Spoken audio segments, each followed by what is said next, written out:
It's your Locked On Flyers podcast for Wednesday, August 10th, your daily dose of Flyers news, analysis, and high quality content that is talking all things Shayne Gostisbehere today in a bit of a throwback.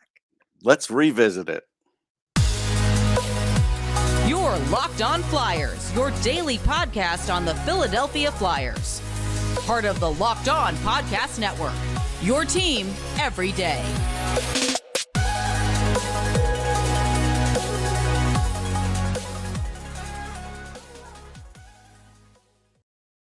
Hello, once again. I am Rachel Donner. You can find me on Twitter at rmiriam. I'm here with Russ Cohen, who's on Twitter at Sportsology. Thanks for making us your first listen every day. You can follow us on Twitter at Locked On Flyers. That's where you'll keep up with our episodes and Flyers news, all that fun stuff. You can send us mailbag questions like we are going to answer today that way, or you can email us at lockedonflyers@gmail.com. Today, we are going to talk about that deal to Arizona for Shayne Gostisbehere and see what we think about it a year later. Then we are going to get into those mailbag questions. Locked On Flyers is free and available on Apple Podcasts, Spotify, Odyssey, wherever you are listening right now. So subscribe. You'll get all of our episodes here on the Locked On Podcast Network. Plus, we're over on YouTube. So subscribe over there and drop us a like as well. Russ, a little bit of news before we get into the Ghost deal. The Reading Royals extended the affiliation with the Flyers, so they will be our ECHL team through the next couple of seasons, as well as having an option for a third. Good to get that locked in. And it seems like at least Lehigh Valley and Reading have a good relationship in terms of sending players up and down. They do. It's a good city. I've been there a couple times. I like that rink. I actually covered a while back now, the ECHL All-Star game there, and it was Yeah, fun. fun. Yeah, it was fun, and yeah, I think it's a good hockey town. I think the fans are into it, so it's good for the prospects, and it's really good for the team because of the location. The location between Lehigh and Reading, in regards to Philly, is really a good setup. Nothing will ever match when they were across the street. With the Right. spectrum, that was unbelievable. That the Spectrum was across the street from Wells Fargo, but at the end of the day, this is a really good situation. Yeah, and the Reading Royals social media is sneaky fun, so follow them if you are not already. All right, so looking back at last summer's deal to send Shayne Gostisbehere to the Arizona Coyotes, along with a second round pick from this year's draft that we just had, and a seventh round pick that we had gotten in the Eric Gustafson trade. So, in order to get a cap savings of $4.5 million for 2 years last season and this season, we had to pay Arizona that second rounder and the seventh rounder to take Shayne Gostisbehere. And, I think at the time we have to remember where we were when we're thinking about this to just try and be fair about it. That in the expansion draft, Seattle had taken Carson Torinsky, Which was maybe a not. surprise. Huge surprise, not somebody with any significant cap hit at all. I know a lot of people were hoping they would take JVR to help them get to the cap floor. Did not happen. Yeah, that Carson Twarynski pick was well out of bounds, I think, from anything that was expected. The Flyers had already traded for Ryan Ellis, and he was a huge part of the plan on the defense going into this past season. The cap was flat, and they still needed to sign Carter Hart. Yeah, all those things were big. At the time, Spear was struggling in the market, and we'll talk about it. And I get that it's not great when you have to give up some picks to do this, but I mean, look what the Leafs did this year in the draft. They dropped like 13 spots to save 3.8 for 1 year.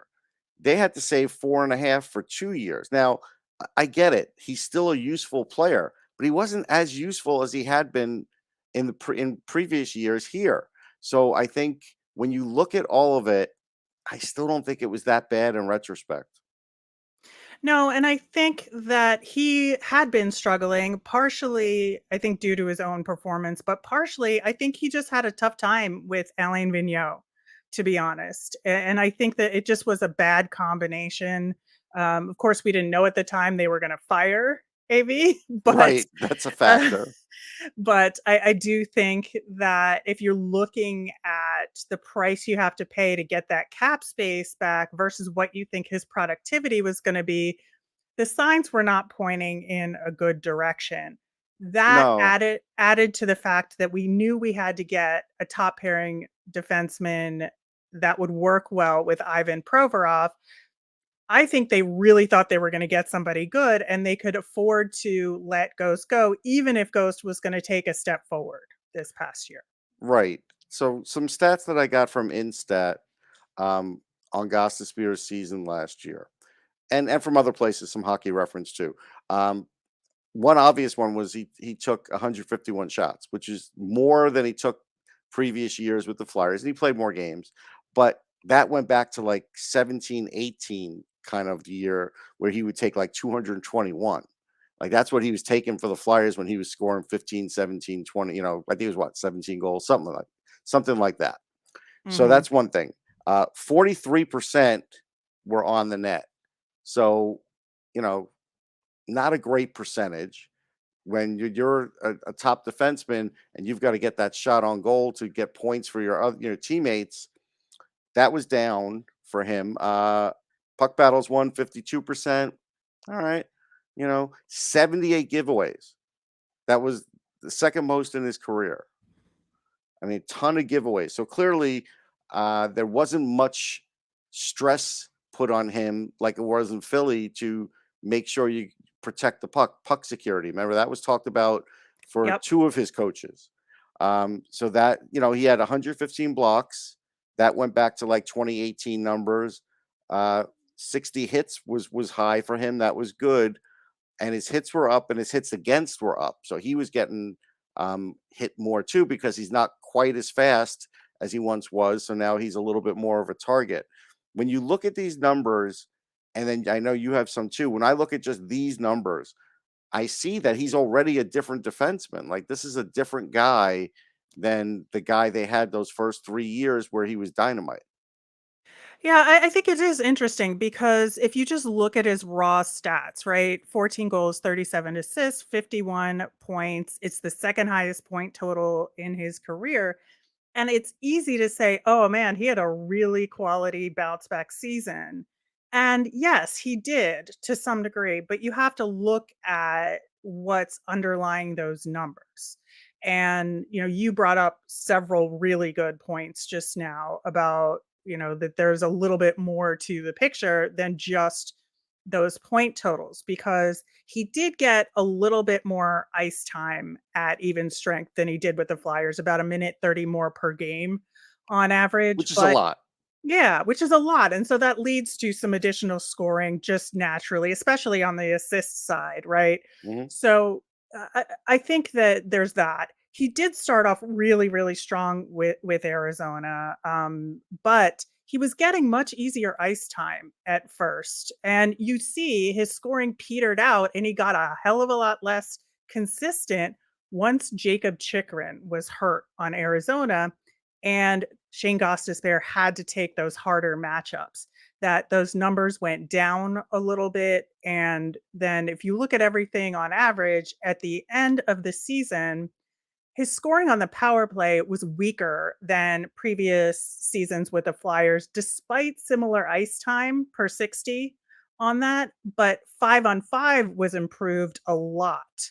So it kind of counterbalanced itself, I think, Mhm. in the end, and so overall his rates went down in goals per 60, shooting percentage, like you said, and expected goals per 60. All of that went down from the previous season with the Flyers, and so you have to look at it and say, "Okay, I think the Arizona situation was almost a perfect situation for him to bounce back in," and he did to some degree, but he would not have done that on the Flyers, like, No, because given he the wouldn't have been circumstances of allowed. the Flyers. Yeah, he wouldn't have been allowed to sort of like freewheel it the Mhm. way he was for a while. And again, we would have to ask the bigger question: how would he do in a John Tortorella situation? His points would go way down because he would have to have, again, a handle on that puck security, on playing away from the puck, things that maybe he got a little better at over time, but certainly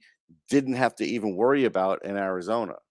Yeah, we're gonna talk more about that and kinda ask the big questions of would we do that trade now, knowing or then knowing what we know now, Right. coming up next after we hear about Athletic Greens. I want to take a moment to talk to you about Athletic Greens. I started using Athletic Greens because I wanted better gut health, more energy, optimized immune system, and hated taking pills and vitamins. And I wanted a supplement that actually tastes great. With one delicious scoop of Athletic Greens, you're absorbing 75 high quality vitamins, minerals, whole sourced superfoods, probiotics, and adaptogens to help start your day right. This special blend of ingredients supports your gut health, your nervous system, your immune system, your energy, recovery, and focus. It costs you less than $3 a day, and you're investing in your health, and it's cheaper than your cold brew habit. It's lifestyle friendly, whether you eat keto, paleo, vegan, dairy free, or gluten free. Athletic greens contain less than 1 gram of sugar, no GMOs, no nasty chemicals, or artificial anything while still tasting good. Athletic Greens supports better sleep quality and recovery. It also supports mental clarity and alertness. Right now, it's time to reclaim your health and arm your immune system with convenient daily nutrition. It's one scoop away, one scoop in a cup of water every day. That's it. No need for a million different pills and supplements to look out for your health. To make it easy, Athletic Greens is going to give you a free 1 year supply of immune supporting vitamin D and 5 free travel packs with your first purchase.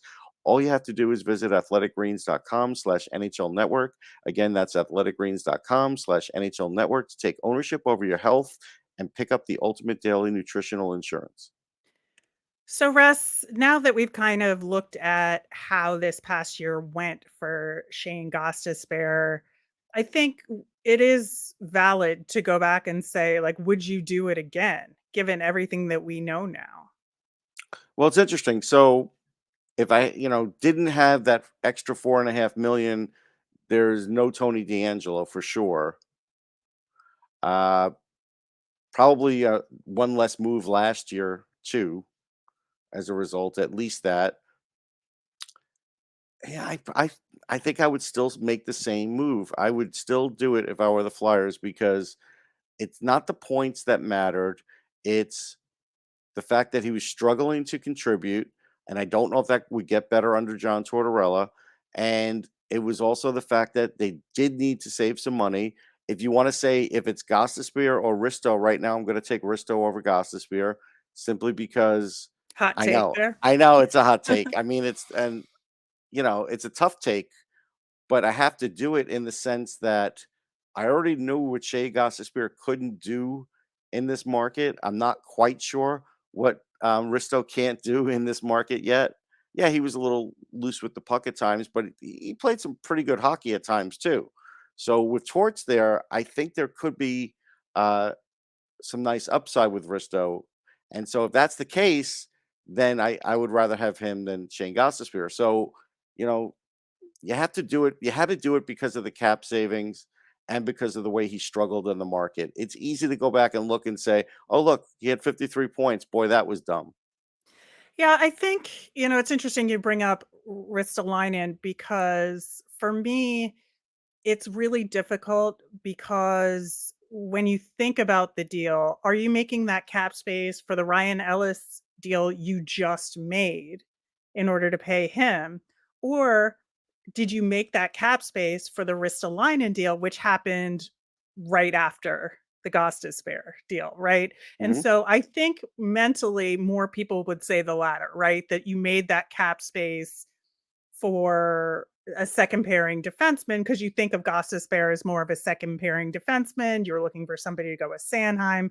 They Right. wanted somebody who was maybe more physical than Gostisbehere, and they think Ellis can do the offensive side of things that maybe they were going to lose from Gostisbehere, right? Yeah. So that's kind of the framework of this, and I think that paying Arizona to take Shane Gostisbehere felt worse when you heard what they gave up to get Ristolainen. So it felt like they were paying a first and a second to get Ristolainen, even though like the deals were separate at the Mhm. time. And I think that's where like some of the perception problems come into play. Yeah, here's And one other thing that's sort of in my mind. So when Gostisbehere originally had the 17 goals, he only took 152 shots. So his shooting percentage was 11.2. Then his next year was a little off. Then when he had the 13 goals, it's when he started to shoot a lot. And that's when he had the 221 shots at only a 5.9% shooting percentage. And so this year, he was just like a little better than one of those years with the shots and the goals. And it's like, look what it took to get all those goals again. Like I'm not sure right, it's worth it. but we didn't get what I think at least Chuck Fletcher was expecting out of Ristolainen, even though, you can say he made some good defensive play over the That's course of fair. this season. I think that it's just very hard to separate it mentally. And that's where people think, oh, we just should have kept Shane Gostisbehere. But I do ultimately think that what they did to clear that cap space was the right move, given everything we've talked about on the Shane Gostisbehere side of things. I just think that the Ristolainen deal looks worse in retrospect because ostensibly that was the replacement. I And mean, that did not work out to the level that I think expectations were. the two big numbers for Ristolainen, as bad as people want to talk about his giveaways, he only had 33 compared to the 78 that I talked about with Shane Gostisbehere, and he had 230 hits. Mhm. I mean, they are different players, right? Yeah, they're very different players, and I also think, there's the Ryan Ellis thing floating in where we didn't get that at all. So, I think that's part of it as well, but I do think in isolation, knowing that they needed to fill some significant deficiencies on the team as well as signing Carter Hart. They had the Travis Sanheim contract to negotiate as Yep. well. I still think it's the right move. I think Yeah. it was a good way to clear cap space, and that second round draft pick, as much as I love second round draft picks, I think that Same was a here. fair price to pay.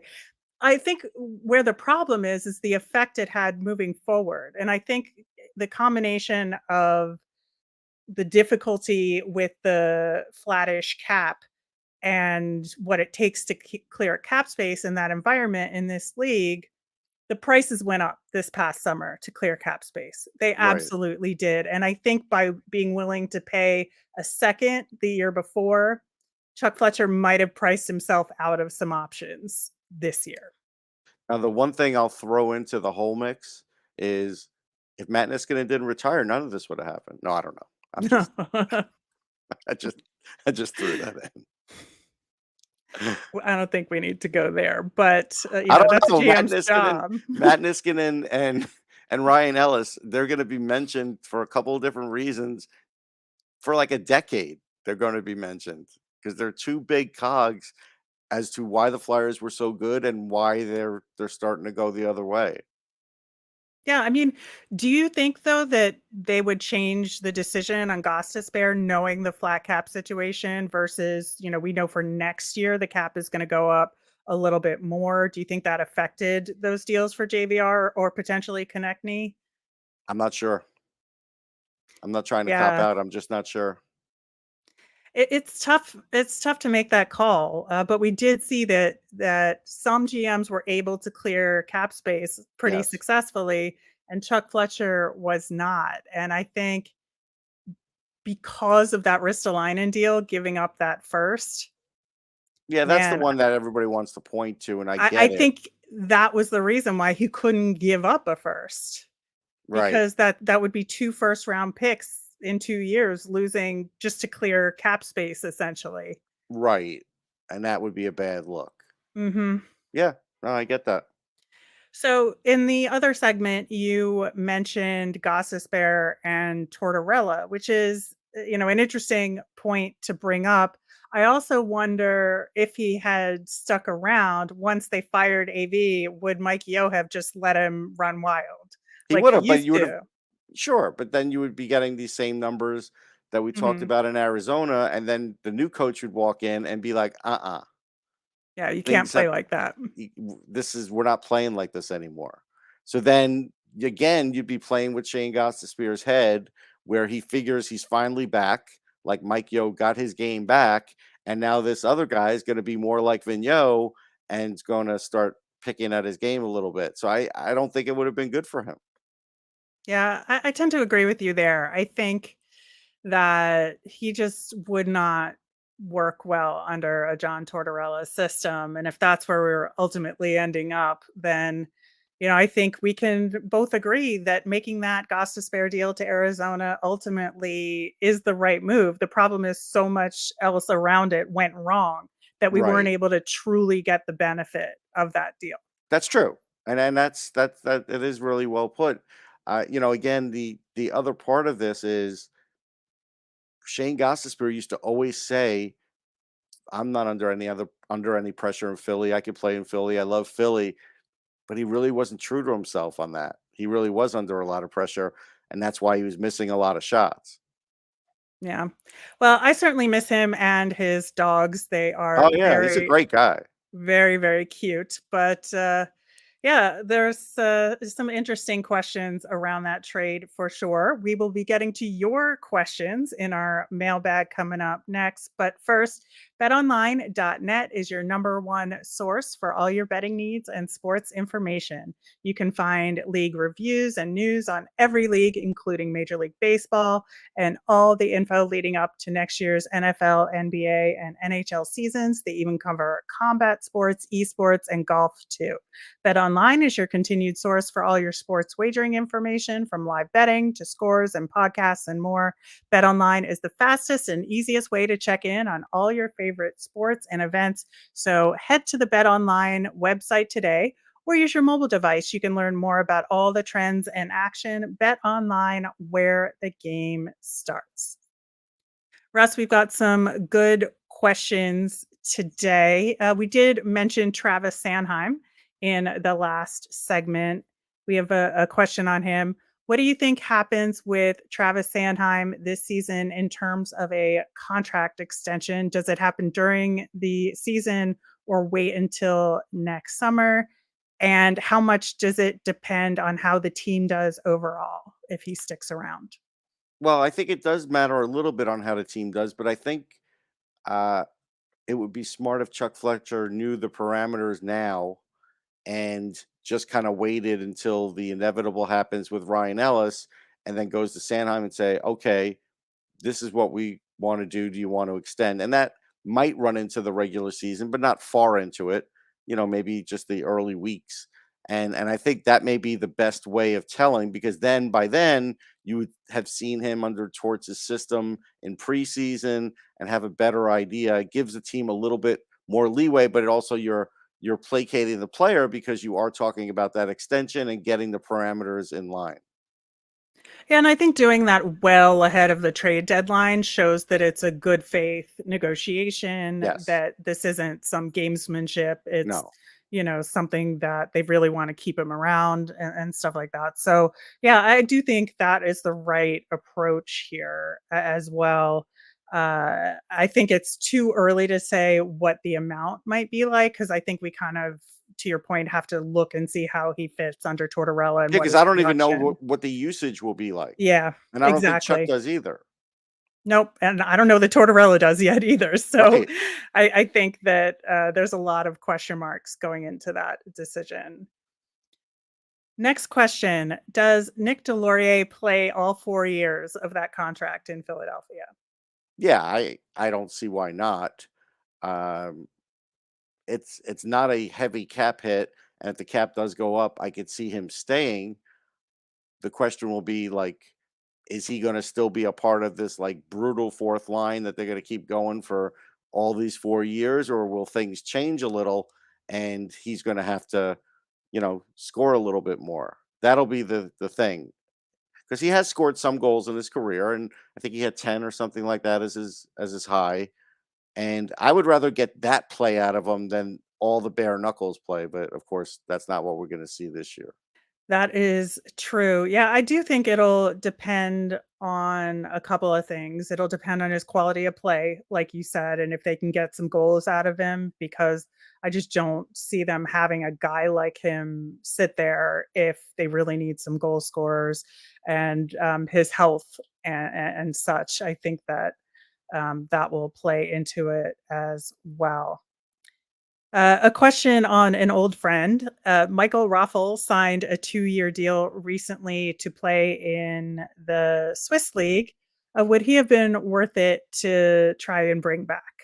No, because the speed slowed down on Michael Raffl, the scoring to some degree. Remember, he played with Giroux for a while. He used to move around. He used to get to play with some pretty high caliber guys, Yep. and when you saw that he wasn't, and he could hang with them, right? He had what, like 20 goals one year. It was kind of unforeseen. But then, when he wasn't playing with those high caliber guys, and you wanted a certain amount of scoring on his own, finishing wasn't necessarily his thing. He was a good guy you could plug in for a long time, but I don't think now would be any. I think that's why you're not seeing him here or anywhere really. Yeah, and I think that the way his usage was in Dallas, he was more of a defensive forward for Right. them because of those scoring issues and just where he fit in their lineup. And I just don't think that's something that the Flyers necessarily need. As much as I love Michael Raffl, one of the many ex Flyers jerseys hanging in my closet right now. Yeah. But I do think that, yeah, I just don't think he would be a good fit right now. Agree. All right. The Flyers scored 210 goals last season, which was just ahead of Arizona for the worst and just behind San Jose. Will they get more goals than that this season? It's a good question. Like if this were like a betting question, it's a good one for Bet Online. I think they could get a bit more, but it's not going to be a lot more. I mean, D'Angelo certainly, you would think him adding more with Couturier there, sure. But then you're also going to be, um, you have a coach that's going to want to win the differential battle and cut from the differential as much as scoring. So I think they'll score more. I think maybe they'll be around 27th in the league. And because the numbers get pretty tight when they're down below like that, as far as for goals. Hmm. So I think they could get somewhere like that. And I think their defense will be much improved. Maybe they'll get to the point where they're in the middle of the league, something like that, or top 20.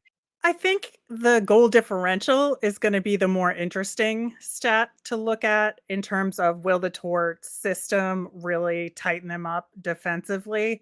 But as far as pure goals, yeah, hopefully it does go up last season. And, they may not be better than the worst 10, but they'll be closer to the 10 mark, I think.